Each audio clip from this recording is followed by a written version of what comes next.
여들톡 들으면서 나도 팟캐스트 한번 해볼까? 라고 생각해본 톡토로들 계신가요? 어렵지 않습니다. 글로벌 최대 스트리밍 플랫폼 스포티파이와 함께라면 누구나 팟캐스트를 제작하고 발행할 수 있어요. 녹음부터 편집은 물론 여러 다른 팟캐스트 플랫폼에 한 번에 배포하고 관리할 수 있습니다. 좋은 걸 좋다고 말하는 여들톡처럼 이제 여러분의 이야기를 세상과 나눠보세요. 스포티파이가 여러분을 도와줄 거예요. 지금 바로 스포티파이에 가입하고 팟캐스트를 시작해보세요. 심지어 무료입니다.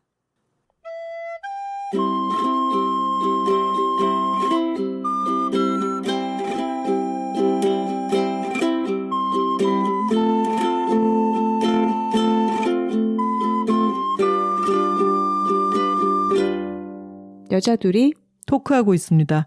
안녕하세요. 김하나입니다. 안녕하세요. 황선우입니다. 3월입니다. 3월이네요. 새삼스럽게 시간이 참 빠르죠.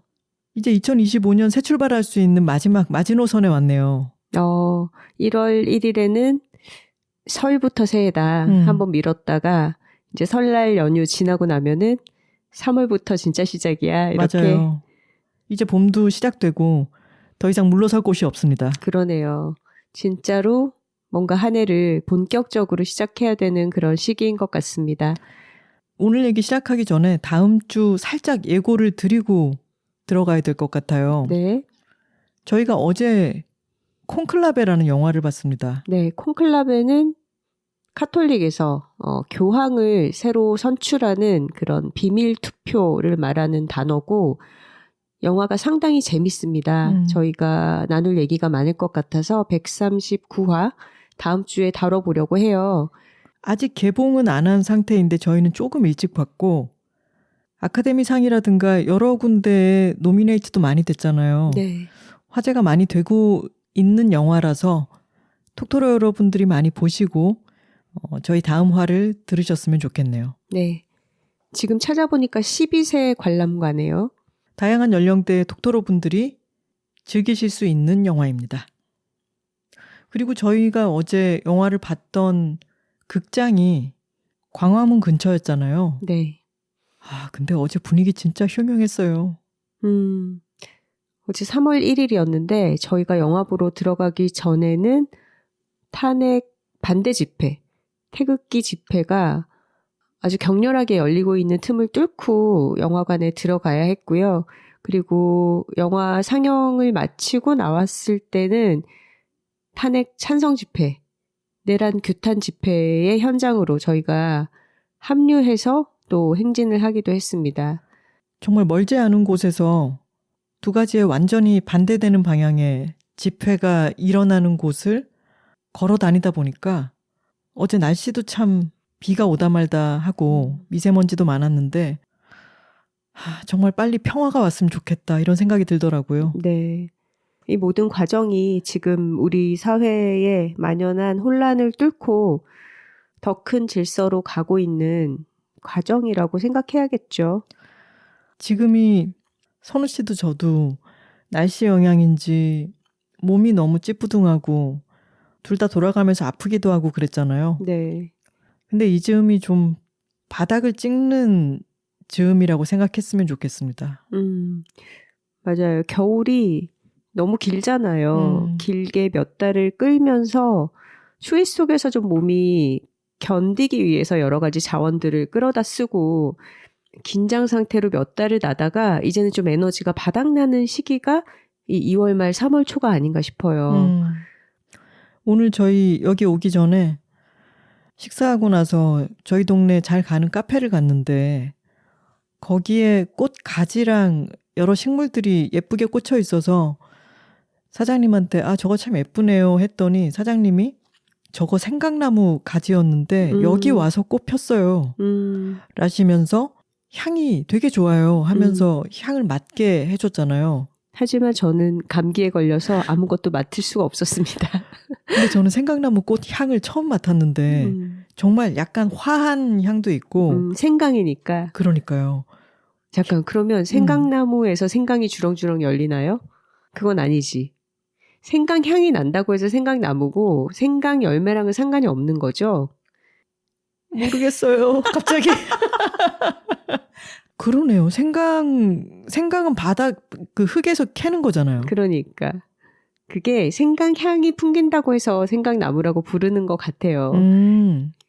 저희 예전에 봄꽃에 대해서 이야기를 할 때 산수유와 생강나무 꽃이 비슷하게 닮았다. 생겼다. 근데 생강나무 꽃은 산속에 있고 보통 우리가 길에서 보게 되는 것은 산수유라고 생각하면 된다고 한다라고 했는데 오늘 보니까 예전에 그런 얘기 했잖아요. 산수유가 피는 모양? 산수유는 흐드러지는 게 아니라 흐 하고 핀다라고 했는데 생강나무는 또 산수유랑 피는 모양새가 조금 다른데 약간 뿅 이렇게 비집고 나오듯이 피더라고요. 가지에서. 가지에 딱 붙어가지고 뿅 아주 귀엽게 노란색으로 피는 작은 꽃이었습니다. 네. 그렇게 카페에 꽂혀있는 작은 꽃을 본 것이지만 생강나무 꽃도 산수유 꽃과 함께 봄이 왔음을 알리는 꽃이잖아요. 네. 봄이 나오고 있지. 예전에 진 선배의 조카가 했던 명언이죠. 네. 날은 흐리고 굳고 아직 춥고 하지만 봄은 나오고 있습니다. 이 말 다시 생각해도 너무 좋은 게 우리는 새싹이 나온다, 봄이 되어서 꽃이 핀다 이렇게 생각하는데 그 어린 아이의 말이 이것 자체가 나무 가지에서 봄이 나오는 것이다 라고 생각하면 그 하나하나 피어나오는 꽃이나 잎이 더 멋지게 느껴지는 것 같아요. 네. 비록 감기에 걸려서 골골대고 있긴 하지만 계절을 새롭게 맞이할 준비를 해야겠습니다. 자, 좋은 걸 좋다고 말하기 여둘톡 138화 주제는 모두에게 처음이 있다 입니다. 톡을 한번 갈까요? 여, 둘, 톡! 파워. 이 방송이 올라가는 3월 4일이 학생들에게는 개학날일 것이고 입학식을 하는 학교들도 많이 있겠죠. 3월의 첫 업무 개시일이기 때문에 모두에게 새 출발, 처음, 시작 이런 감각으로 좀 가득한 시기인 것 같아서 이번 주제를 이렇게 정해봤습니다. 예전에도 얘기했던 것 같지만 극내향인 어린이에게는 3월 초에 이 새 학기가 시작하는 또는 입학해서 새로운 학교에 등교하는 이 날이 공포스러운 날이었어요. 그러니까 저는 그걸 몰랐잖아요. 나중에 친구들이 이렇게 얘기하는 걸 듣고 알게 됐지. 새 학기가 힘들다는 걸. 사실 새로운 곳에 가면 신기하기도 하고 또 기분 전환도 확실히 되죠. 들뜨는 것도 있죠. 하지만 주변 환경이 급속도로 너무 많은 게 한꺼번에 바뀌기 때문에 모든 게 낯선 거죠. 그 내향인들에게는 변화의 요소들이 큰 자극으로 다가와서 힘들다고 하더라고요. 근데 외향인들에게는 같은 이유로 그게 굉장히 큰 즐거움이기도 해요. 세계 과자백화점 이런 데 들어간 것처럼 그런 느낌인가요? 그 정도는 아니지만 어쨌거나 새로운 것들이라는 거가 주는 신선함, 낯선 것이 주는 어떤 기분 좋은 긴장의 감각이라는 게 있잖아요. 그런 것 때문에 새 학기가 되는 거는 설레는 일이었어요. 그리고 좀 새 거가 많잖아, 그 시즌에. 일단 교과서들도 새로 바뀌어서 새로 받고. 근데 어릴 때는 항상 읽을 거리가 부족했기 때문에 교과서 외에 새로 2월에 받아오면은 봄방학 동안 다 읽지 않았어요? 몇 번씩 다 읽은 상태로 저는 학교에 갔던 것 같아요. 진짜요? 네. 안 그랬어? 나는 넘겨보긴 하지만 흥미로워 보이는 것들은 넘겨보긴 하지만 다 읽은 상태로 가진 않았어요. 아 진짜? 저 녀석이 선행학습. 의외로 자발적인 선행학습을 한 거였는데 이게 뭔 말인지 모르지. 하지만 일단은 읽고서 갔고 그리고 뭐 학용품 같은 것도 부모님들이 우리 얘기하다 보면 항상 너무 옛날 사람 같아. 옛날에는 그렇게까지 물자가 풍부하진 않았잖아. 하지만 학기가 바뀌고 학년을 올라가고 이러면은 새 것들을 좀 사주시잖아요. 그러니까 그런 좀 새로운 물건들도 생기고 옷도 좀 새로 사주고 새 운동화를 사기도 하고 그치. 그게 뭐 3월에 딱 맞게 전환되는 것은 아니지만 여러 기분 좋은 감각들이 있죠. 새로 3월 초에 새 교실에 들어갈 때보다 그 새 교과서를 빳빳하고 아직 손때가 묻지 않은 각 잡힌 교과서를 받아왔을 때 그 느낌이 더 설렜던 것 같아요. 실제로 새 학기가 시작하면 조금 정신이 없고 그때가 기억이 나네요. 중학교 들어가서 영어 교과서가 새로 생기잖아요. 영어는 좀 신기하니까 오빠가 저보다 2학년 위였는데 뭐 교과서라든가 참고서라든가 가지고 있는 거를 제가 이제 재미삼아 보고 하면서 조금 읽을 수가 있었는데 아, 이런 얘기해도 진짜 옛날 사람 같겠지? 이미 어쩔 수 없어. 그냥 해야 돼. 영어 유치원 다니고 이런 톡토로들이 들으면 여튼 영어 교과서를 받아서 여러 장을 넘겨보면서 내가 읽을 수 있다는 게 너무 재밌었던 기억이 나요. 그래, 그런 감각이 되게 좋잖아. 그쵸. 한글을 처음 읽었던 건 너무 어릴 때라 기억이 안 나잖아요. 하지만 영어를 처음 접했을 때는 기억이 생생한 거죠. 그리고 새로운 선생님도 만나게 되잖아요.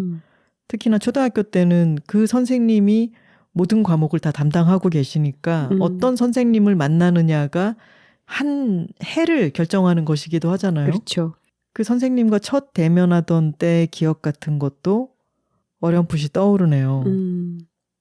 근데 우리가 지금 이렇게 어린 날에 처음 경험했던 어떤 새 학기, 새 학교 이런 거를 추억하고 있는데 생각해보면 우리 부모님도 그때는 나이가 아주 많지 않았던 거야. 근데 지금은 우리 친구들의 아이들도 초등학생보단 더 나이가 많잖아요, 대부분.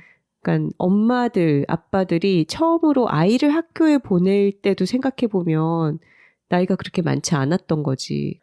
학부모가 되어보는 경험도 강렬한 처음 중에 하나인 것 같아요.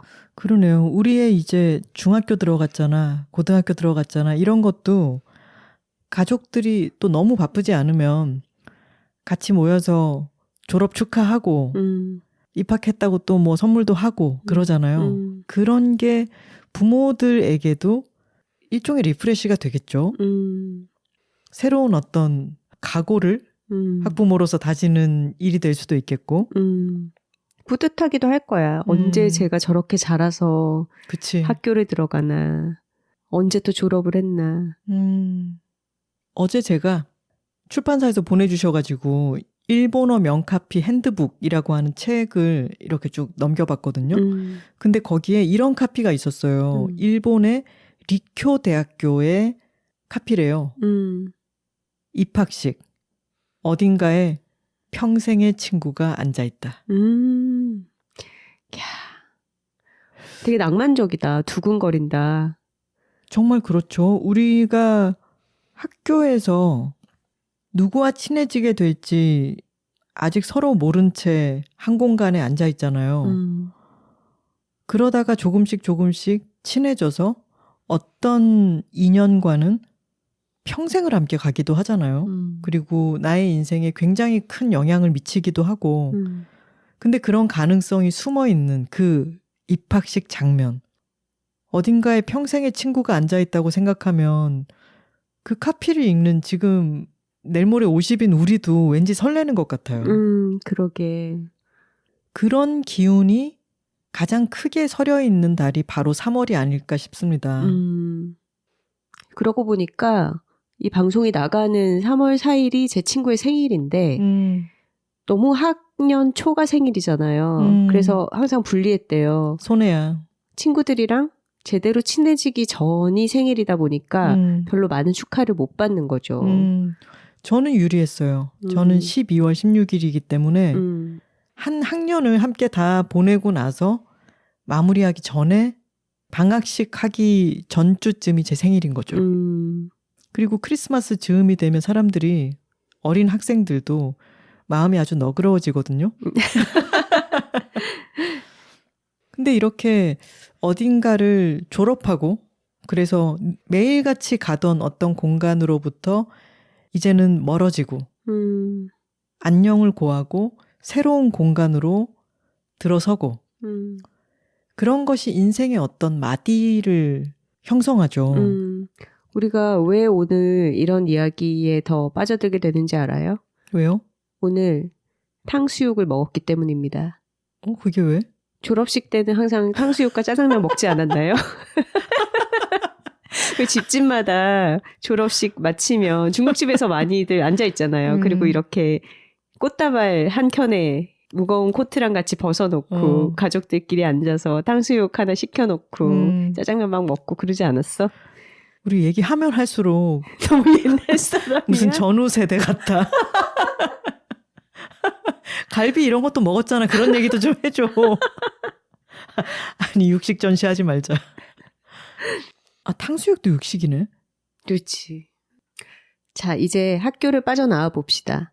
하나 씨가 기억에 남는 어떤 교육기관과 상관없는 처음의 경험 뭐가 있어요? 여들톡을 시작한 거죠. 한 달 있으면 4월이면 완연한 봄이 찾아옴과 함께 여들톡이 시작했었죠. 우리도 3월에 땅 하고 시작한 건 아니지만 봄의 시작과 함께 준비를 해서 4월부터 방송을 오픈을 했네요. 저는 이 편집 프로그램도 평생 처음 써보는 거잖아요. 그 전에 팟캐스트, 도서 팟캐스트 진행자이기는 했지만 편집은 다른 분이 해주셨던 거고 내가 헤드폰을 쓰고 선우 씨랑 제가 얘기했던 것을 편집을 직접 하니까 그것이 또 저에게는 새로운 경험이고 또 실수도 하죠. 어떻게 해야 될지 몰라서 막 사용법을 알아보고 이러는 때도 있었으니까 3년 전이네요. 그때가 또 아주 중요한 새 출발이었죠. 맞아요. 저도 겨울의 끝자락 무렵에 바닷재 글 쓰러 갔다가 그때 해야 되는 마감은 안 하고 해변의 산책로를 계속 이어폰 꽂고 걸으면서 팟캐스트를 어떻게 해야 되겠다 이런 거 구상했던 기억이 나네요. 저희가 며칠 전에 스포티파이 행사가 있어가지고 갔다가 다른 팟캐스터 분들을 여러 분을 만나서 인사를 나누게 됐어요. 근데 그중에 어떤 두 분은 온라인상에서 회의를 하면서 서로 만나기는 했었지만 실제로 만난 것은 불과 2번째 우리 같이 팟캐스트 할래요? 해서 시작을 하셨다는 거예요. 그게 무소속 생활자라고 하는 저희보다는 어린 세대의 여성 2분이 여들톡처럼 이야기를 나누는 그런 방송인데 오늘 아침에 제가 빨래를 개면서 쭉 들어봤는데 또 빠져드는 맛이 있더라고요. 이분들이 조금은 갑작스럽게 팟캐스트를 시작했던 이야기를 들으니까 저희가 시작할 때 생각도 나고 그 전과 후가 또 꽤 바뀌었구나 이런 생각도 하게 됐어요. 팟캐스트 하기 전과 하고 나서 확실한 새 출발이었죠. 그렇죠. 학교에 새로 들어간 것 이상으로 우리에게 톡토로들이라는 어떤 새 환경이 생겼죠. 생각해보면 톡토로들이 생겨나는 것을 계속 대면해야 했다면 저는 꽤 부담스러웠을 수도 있을 것 같은데 우리가 녹음하고 있는 지금 이 환경은 사실은 똑같잖아요. 우리 둘만 서로 마이크 켜놓고 둘만 이야기를 하는 거잖아요. 톡토로들은 훨씬 그때보다 불어나 있지만 그것이 저에게 직접적인 엄청난 환경 변화로 다가오지는 않는다는 것, 간접적인 변화라는 게 팟캐스트를 계속 지속할 수 있는 동인일 수도 있을 것 같아요. 왜냐하면 새 학기에 갑자기 수많은 낯선 사람들 사이에 둘러싸이게 되면 당황스럽고 낯설어서 힘들었던 저의 원래 성정을 생각해 본다면 말이죠. 톡토로들이 눈에 안 보여서 다행이다. 말을 또 그렇게. 공개방송은 어떻게 하려고 그래요? 공개방송은 괜찮아. 아니 근데 정말 되게 대단하죠. 그렇게 생각하면 우리 둘이 마주 앉아서 대화를 나눈 게 이 모든 것의 출발이었는데 시작이었는데 지금은 전 세계 171개국에서 톡토로들이 듣고 있죠. 처음 할 때 우리 좀 긴장하지 않았어요? 긴장은 안 했는데 편집할 때가 힘들었지. 아니야, 선우 씨가 하나도 긴장 안 할 것 같았는데 우리가 녹음실에 가가지고 녹음하니까 생각보다 좀 긴장했다 그랬어. 긴장한 티도 났었고. 그런가? 그때는 왜냐면 스튜디오를 또 빌려가지고 했었잖아요. 네. 근데 이 제한 시간이 정해져 있고 밖에서 막 사람들이 오가고 이러니까 뭔가 되게 집중해서 하고 싶은 말을 하는 게 지금처럼 편안하진 않았겠죠. 아니 내가 기억나는 거는 우리가 3회였나? Summer of Soul. Summer of Soul 편을 녹음을 하고 나서 너무 막 잘하려고 애쓰다가 되게 횡설수설을 해가지고 그걸 편집하기 되게 힘들어서 맞아, 한 맞아. 번 또 다시 녹음하고 그거를 2개를 또 이어 붙여서 편집하고 그랬던 기억이 나. 그러니까 그때 생각보다 처음에는 우여곡절이 있었어. 근데 우리만 해도 3년 전에 시작한 팟캐스트가 지금 되게 우리에게 어떤 강렬한 처음의 기억이잖아요. 네. 근데 어릴 때는 어른이 되고 나면 뭔가 처음 하는 일은 점점 줄어들 거라고 생각을 했던 것 같아요.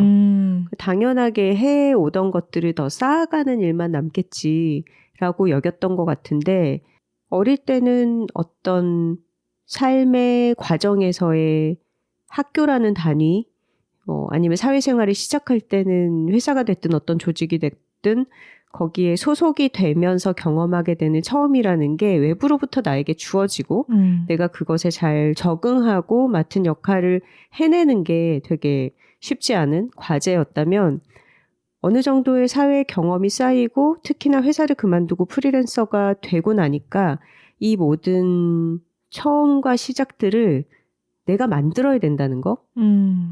해오던 대로만 계속 할 순 없잖아요. 하던 것들을 지속적으로 해나가는 익숙한 일들을 꾸준하게 하는 것도 분명히 있지만 그거 말고 새로운 걸 하지 않으면 안 되죠.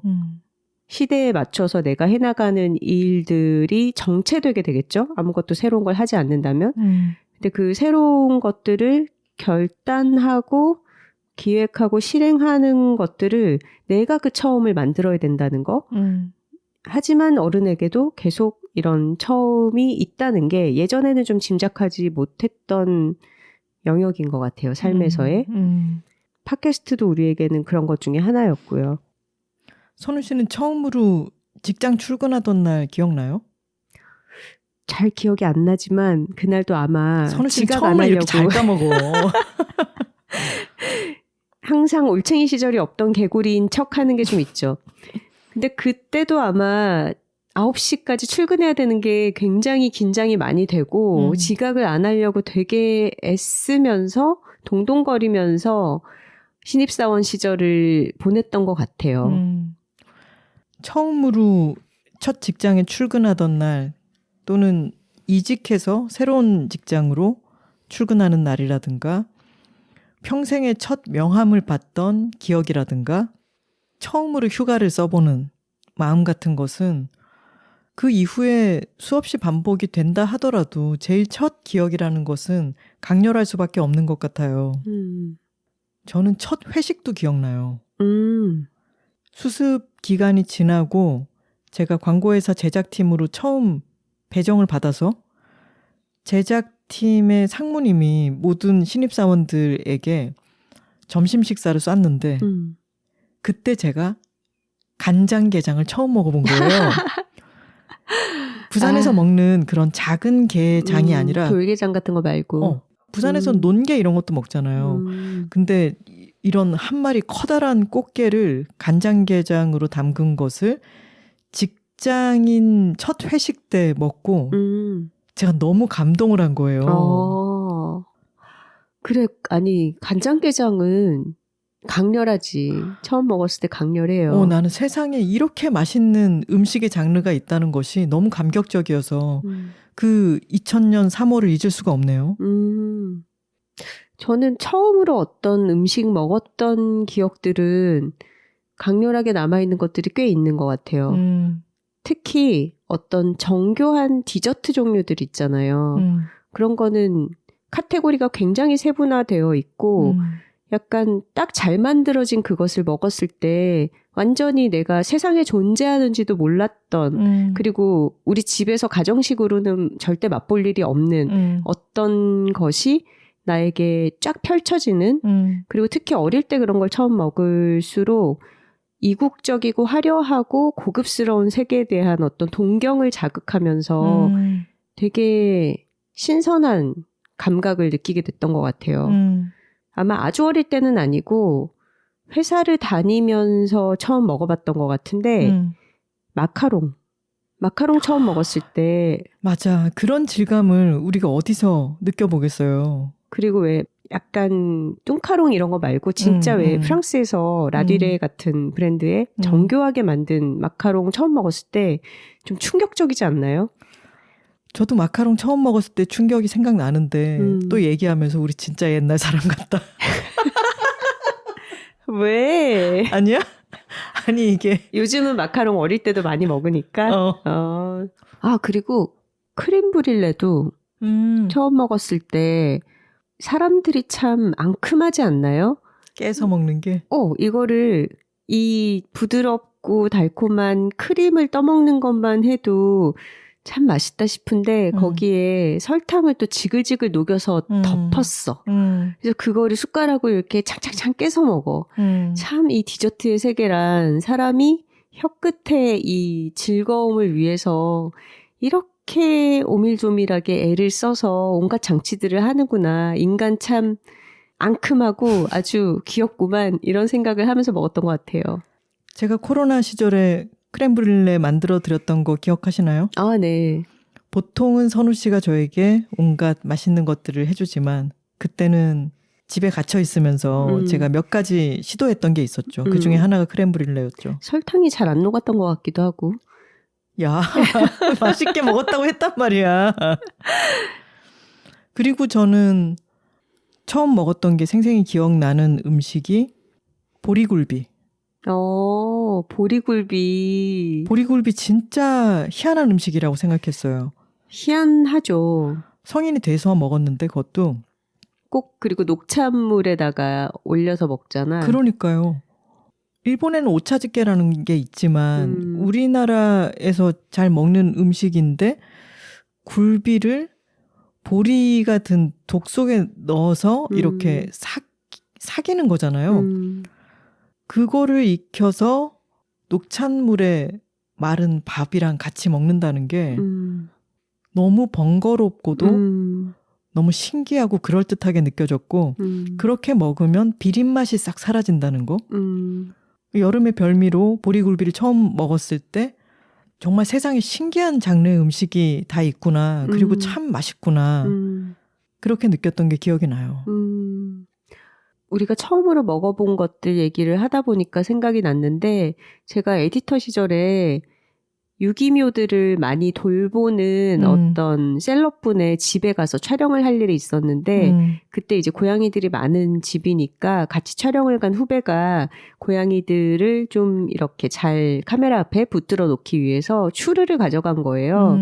근데 거기 여러 마리 고양이들 가운데 한 마리가 정말 그 추르를 맛보고서 약간 눈이 동공이 이렇게 확 풀리면서 띠오잉해진 거예요. 할머니 고양이였다 그랬잖아요. 너무너무 좋아하면서 진짜 막 달려들어서 기세 좋게 먹는 거예요. 근데 알고 보니까 얘가 그전에는 추르를 먹어본 적이 없었다고 하더라고요.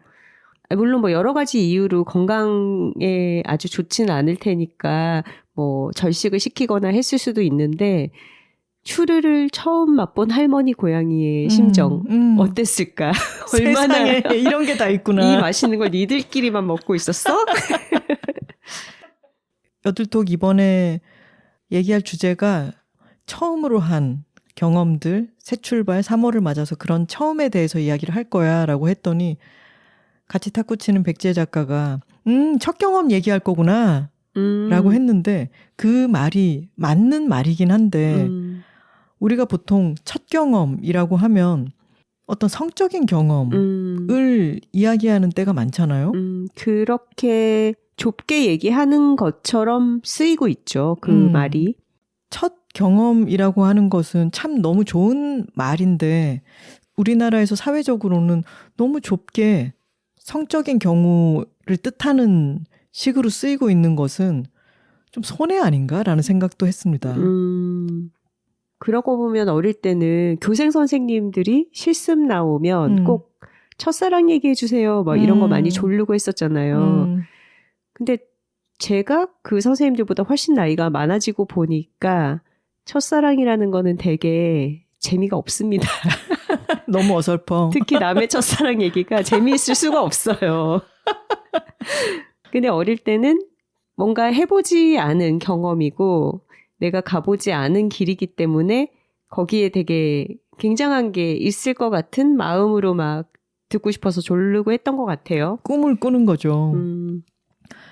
저는 그런 내가 처음으로 했던 경험 중에 또 정말 잊히지 않는 것은 처음으로 초등학교 3학년 때 자전거를 혼자 타는데 성공했을 때였어요.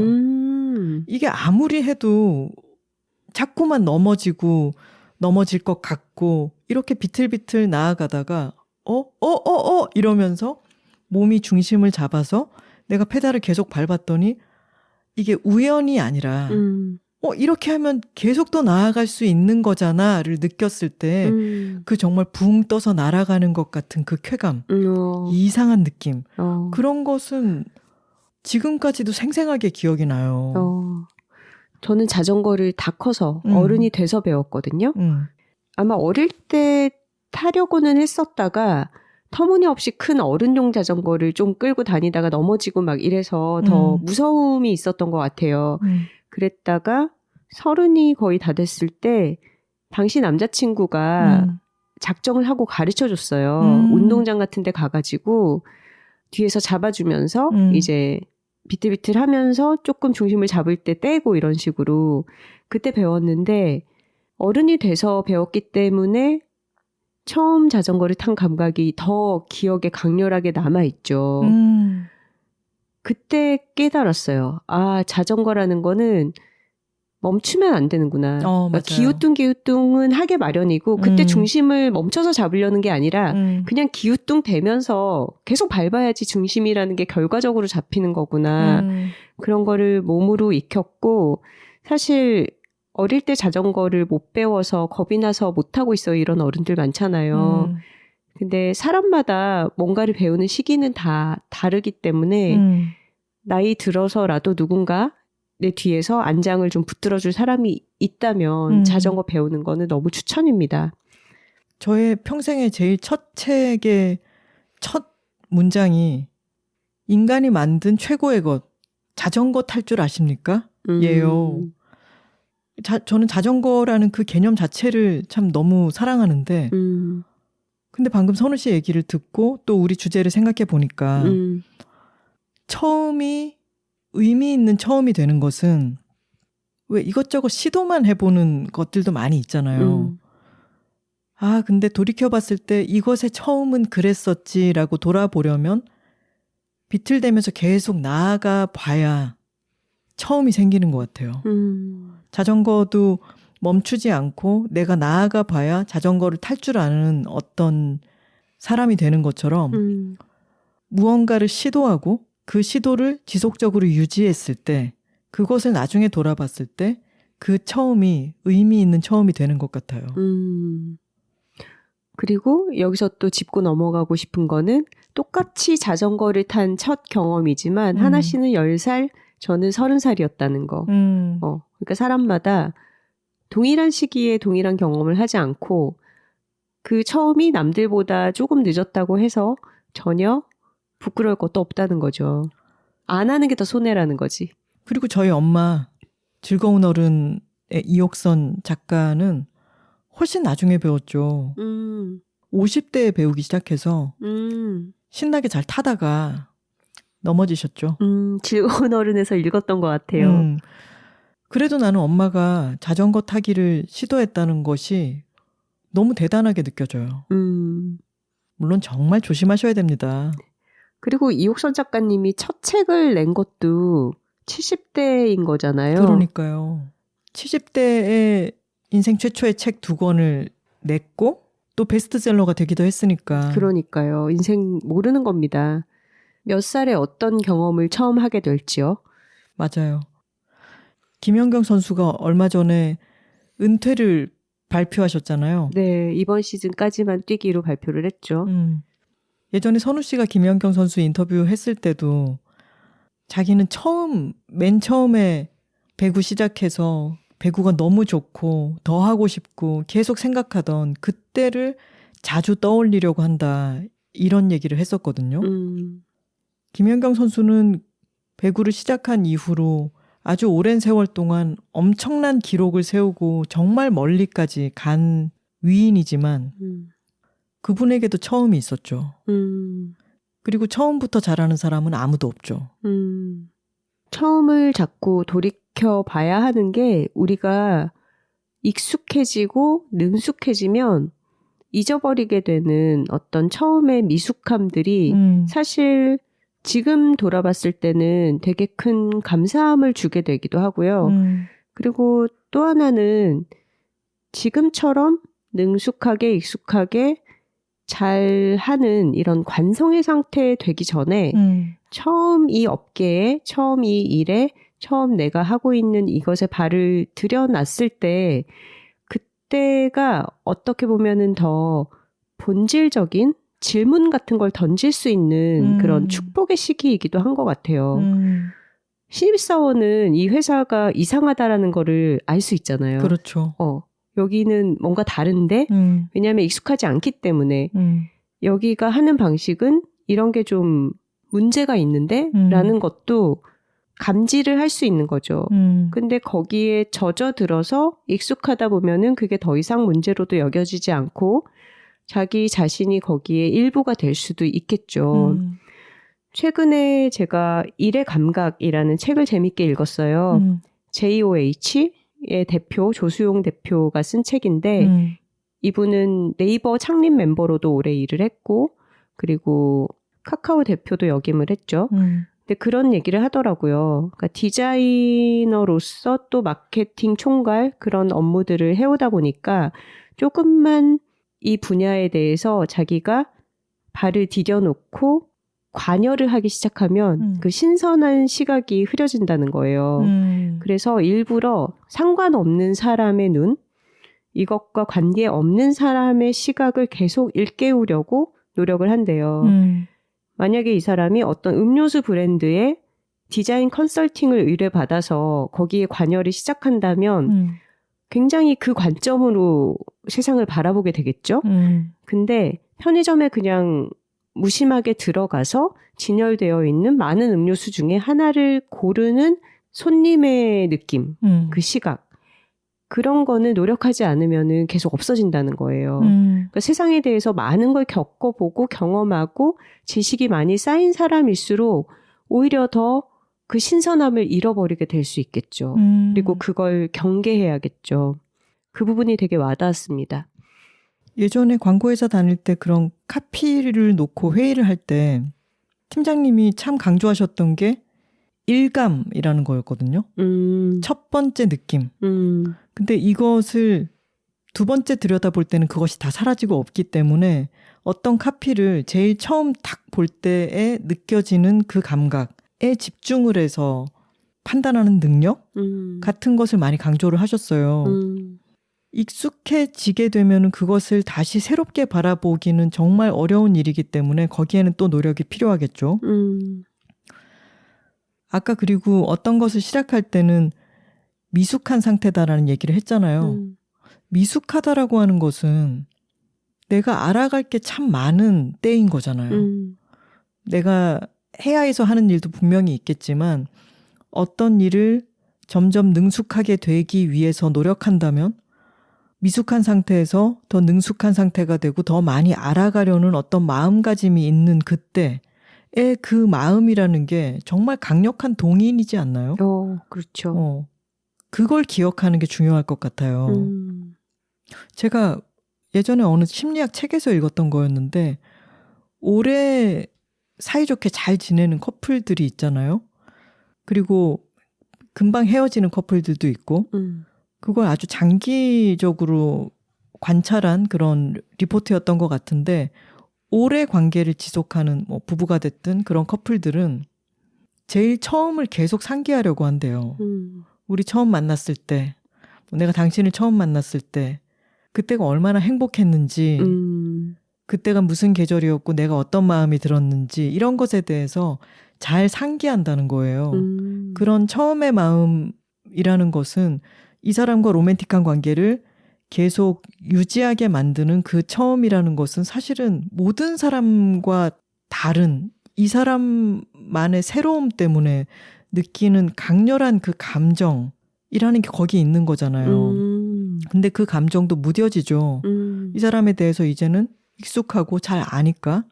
하지만 그 사람에게 느꼈던 그 감정을 계속 상기하려고 한다면은 그 관계에 더 헌신하고 싶은 상대가 얼마나 다른 사람과는 다른 나에게 얼마나 중요한 사람인지를 기억하게 되겠죠. 그런 마음을 불러일으키게 되겠죠.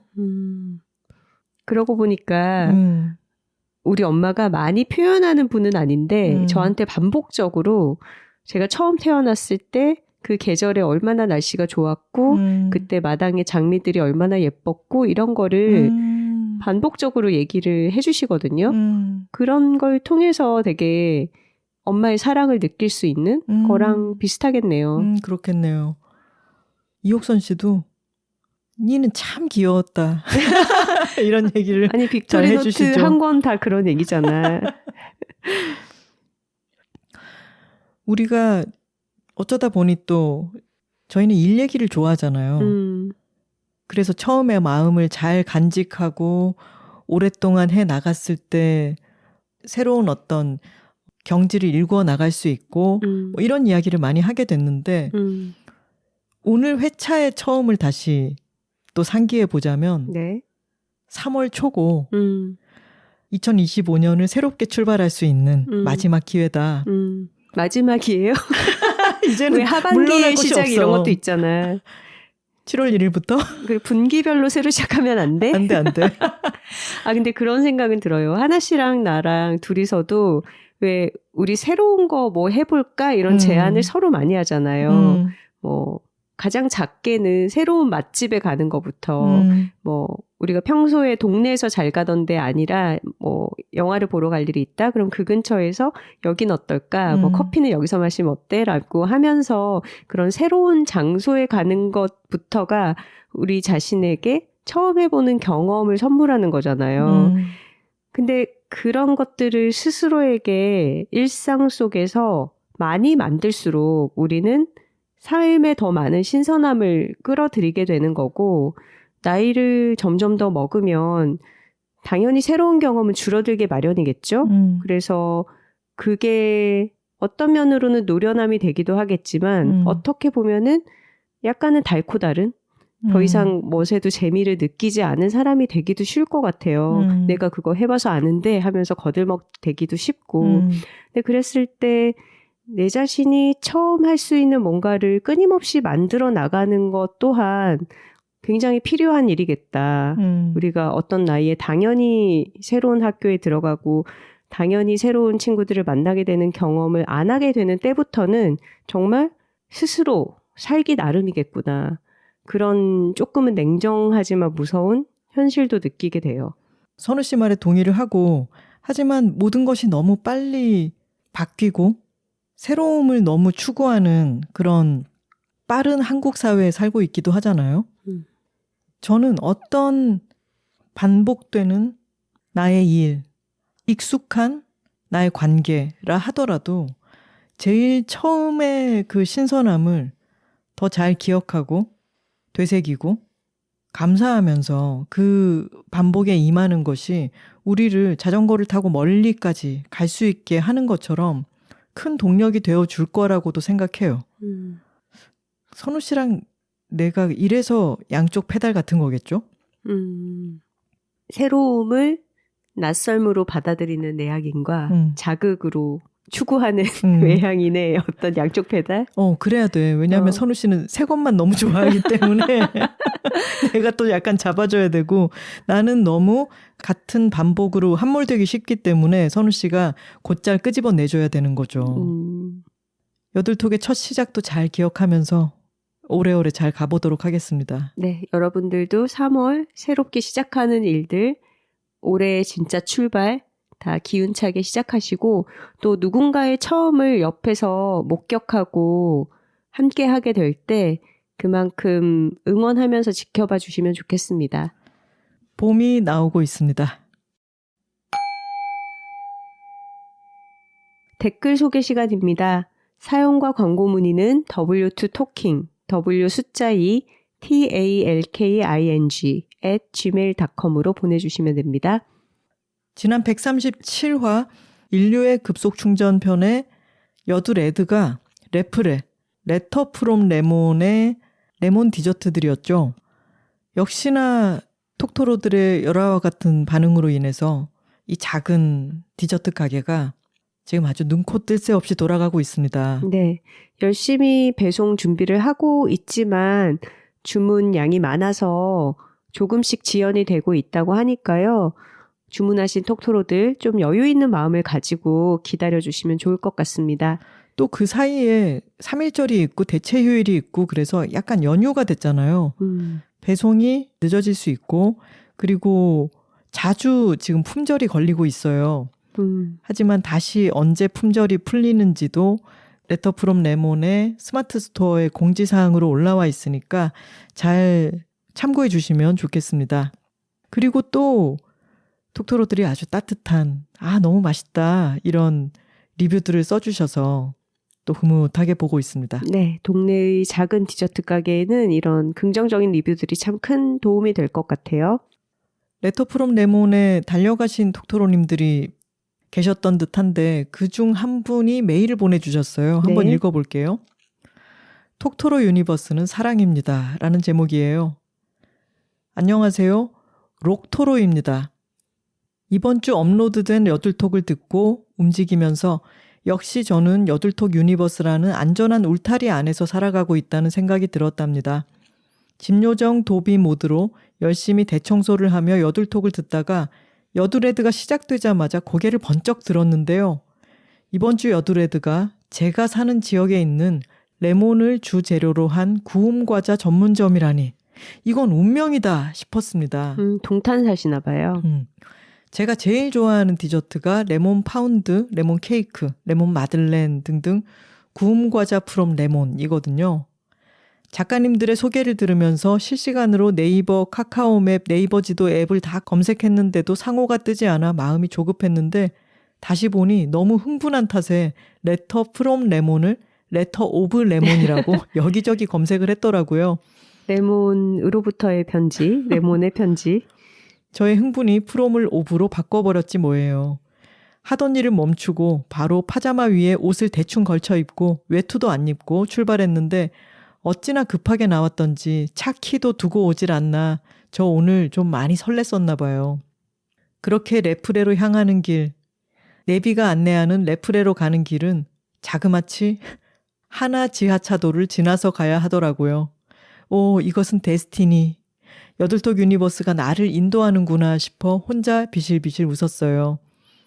그리고 설레는 마음으로 문을 열고 들어가 사장님과 눈이 마주치는 순간 저도 모르게 웃음을 터뜨렸습니다. 아기자기하게 장식된 작은 가게에서 쏟아지는 톡토로들의 주문을 소화하고 계셨던 사장님께 저도 모르게 너무 먹고 싶어서 왔다고 주절주절 이야기도 하고요. 그렇게 저는 택배 발송이 시작되지도 않은 첫 번째 레몬 박스를 전리품처럼 안고 여둘톡을 마저 들으며 돌아왔습니다. 예쁜 포장을 뜯고 나니 뭐부터 먹어야 하는지 고민이 됐었는데 제가 또 작가님들 말씀을 잘 듣는 편이라 최애인 레몬 파운드와 레몬 케이크 하나는 하루 숙성하고 먹으려고 빼두고 레몬 브라우니와 레몬 케이크를 하나씩 먹었는데 역시 레몬 디저트는 사랑입니다.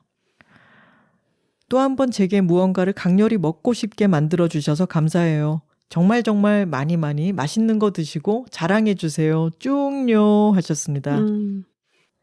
실행력이 좋으시네요. 이렇게 찾아가시고.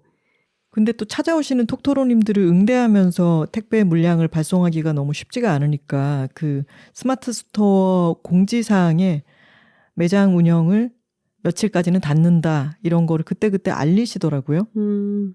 방문하실 분들은 찾아보고 가시면 좋겠네요. 쏙쏙 바글빙글님의 댓글입니다. 몇 번 울었습니다. 일하느라 집 책상에 앉아서 아이패드로 그림을 그리는데 아이들을 위해 1인 시위를 하신 분 이야기를 들으며 으앙하고 울어버렸습니다. 저에게 지금 필요했던 게 인류애였나 봐요. 저는 사람들을 믿고 우리가 무너지지 않을 거라고 생각하고 싶었나 봅니다. 힘이 되는 이야기, 포기하고 싶지 않게 하는 이야기 담아주셔서 감사합니다. 으앙 하고 끝에 또 우셨네요. 아니 이번 인류의 급속 충전 편을 듣고 우셨다는 분들이 많으셨어요. 그러게요. 저희는 이야기 나누면서 이게 따뜻하고 참 힘이 될 것이다 라는 생각은 했지만 이렇게 눈물을 흘리실 줄은 몰랐는데 감동을 많이들 하셨더라고요.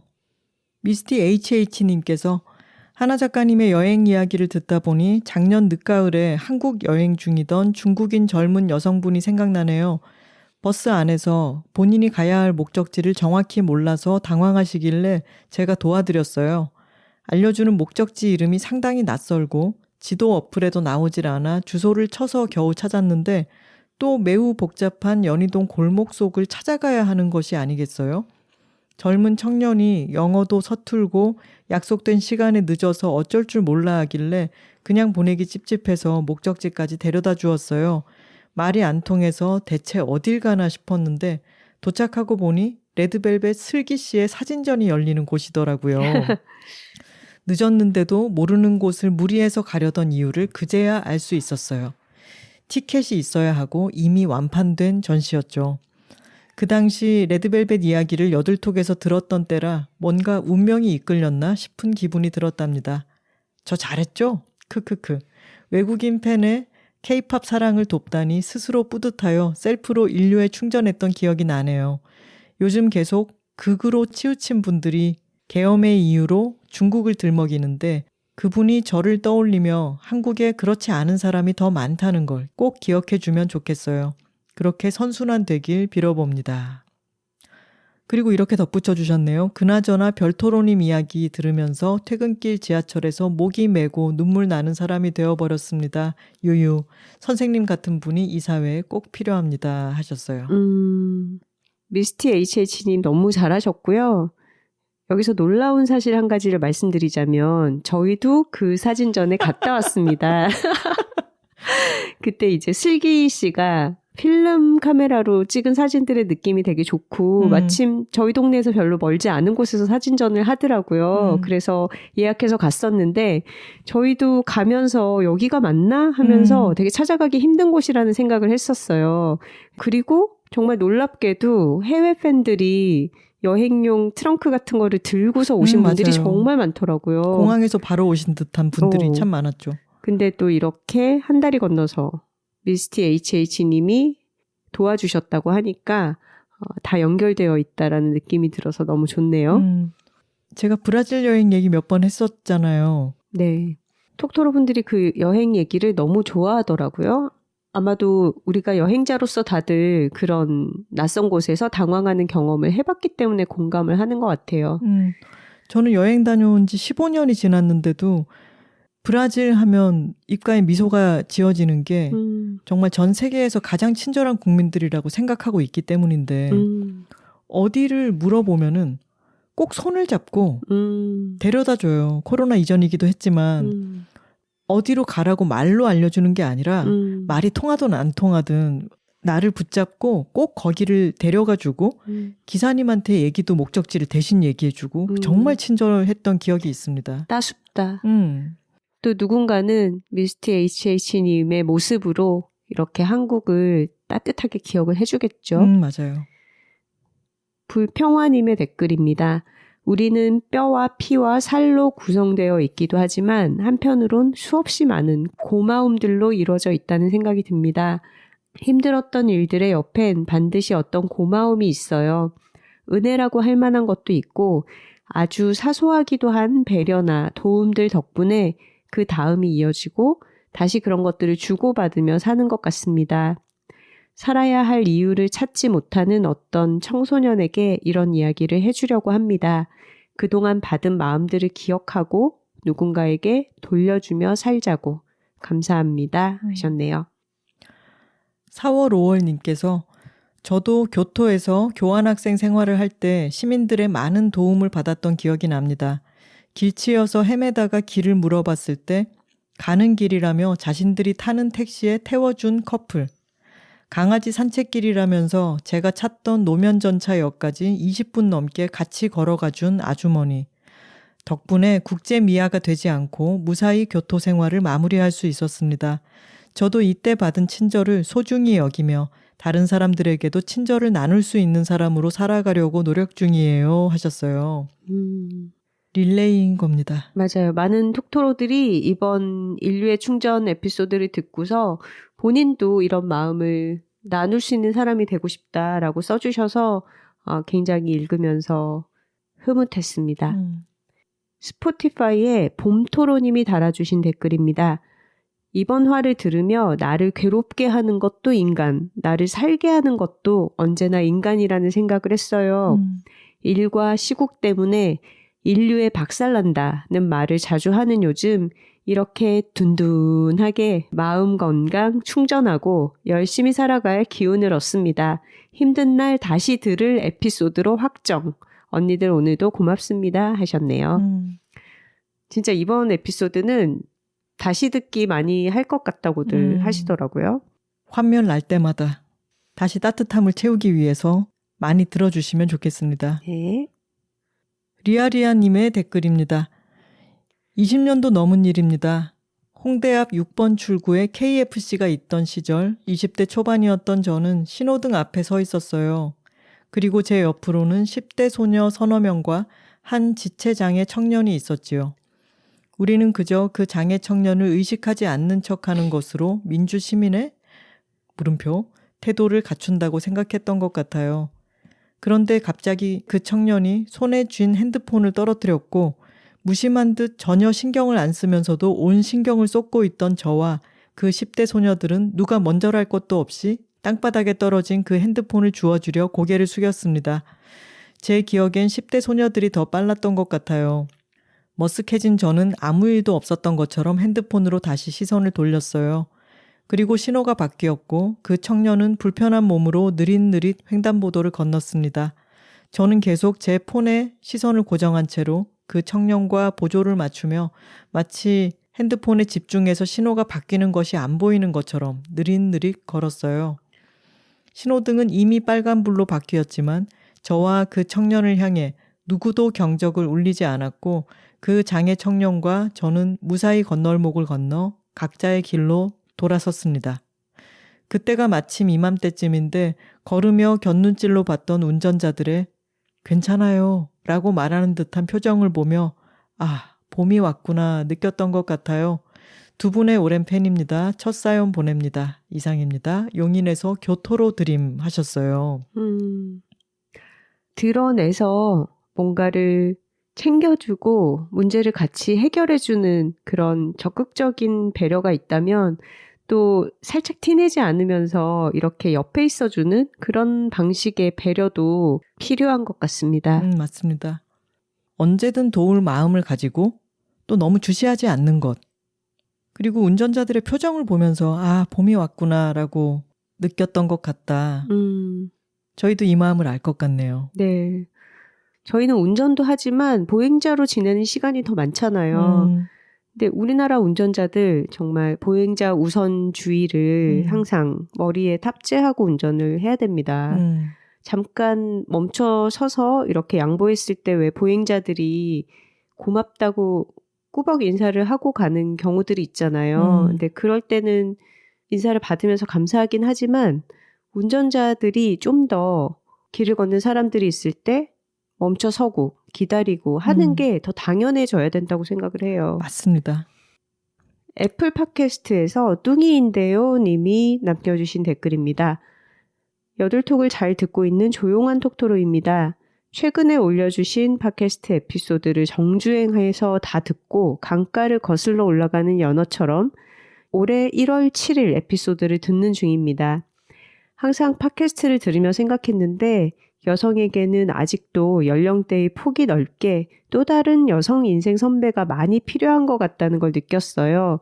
여성의 나이는 마치 젊음이 시들면 모든 것이 끝인 것처럼 표현하는 미디어들이 지속적으로 저를 괴롭히는 것 같더라고요. 늦었지만 지금에서라도 여둘톡을 만나게 되어 무척 기쁘다는 얘기를 이렇게 길게 해봅니다. 저도 제가 가는 어느 길이든 후에 걸어올 어린 여성들을 위해 언니들처럼 기세 좋게 나아가 보려고 해요. 항상 좋은 내용의 팟캐스트 업로드 해주심에 감사합니다 하셨네요. 이렇게 연어처럼 시간을 거슬러서 역주행하고 계신 분들 소감 남겨주시는 거 대환영입니다. 네. 저희한테도 어떤 초심과 처음을 되살려 볼 수 있는 기회이기 때문에 감사드려요. 맞습니다. 정확하게 저희가 팟캐스트를 하고 있는 이유에 대해서 꿰뚫어 보신 것 같고요. 저희는 정말로 다양한 연령대의 여성들의 이야기가 더 많이 들려와야 된다고 생각을 하고 있어요. 저희가 앞으로도 또 나이 먹으면서 저희에게 처음인 경험들 많이 만들어가고 또 많이 공유해 보도록 할게요. 시골토로님의 댓글입니다. 안녕하세요 작가님들. 저는 지금 아이들을 조금은 초조한 마음으로 기다리는 중입니다. 무슨 바람이 불었는지 방금 전 올해 초2가 되는 큰아이가 1km쯤 떨어진 곳까지 혼자 걸어가 보고 싶다는 이야기를 했어요. 온 동네를 누비고 다니던 저의 어린 시절을 생각하면 별것 아닌 일이지만 저는 위험하다며 아이의 제안을 거절했습니다. 제 말에 아이는 고집스러운 눈빛으로 버티더라고요. 사실 위험하다는 것은 핑계고 힘껏 자란 아이가 저를 떠나가는 첫걸음처럼 느껴져서 마냥 반갑지는 않았던 것 같습니다. 그렇게 걱정과 기대가 섞인 마음으로 아이들이 횡단보도를 건너가는 모습을 지켜봤어요. 유치원을 다니는 동생의 손을 꼭 잡고 서로의 손을 잡은 반대 손을 번쩍 들고 횡단보도를 건너며 맞은편에 오시는 할아버지께 인사를 하네요.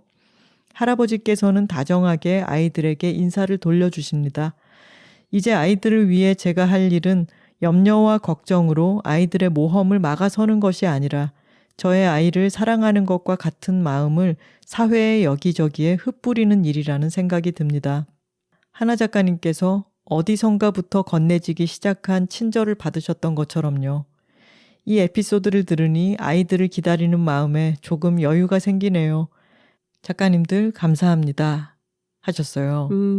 저희가 전에 언급한 적이 있는데 나의 첫 심부름이라고 오늘 에피소드랑도 연결되는 이야기인데 넷플릭스에 시리즈가 있거든요.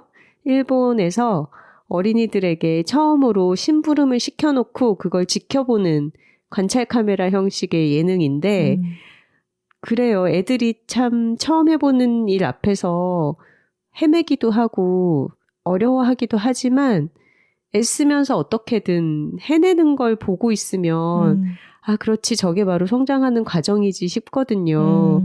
아마 부모 입장에서는 걱정되는 부분이 많을 거라는 생각은 들지만 그래도 세상에 좋은 사람들이 많다는 거를 믿고 기다려주시면 애들이 스스로의 모험의 범위를 점점 넓혀가면서 이런저런 경험을 하고 그만큼 쑥 자라지 않을까 싶어요.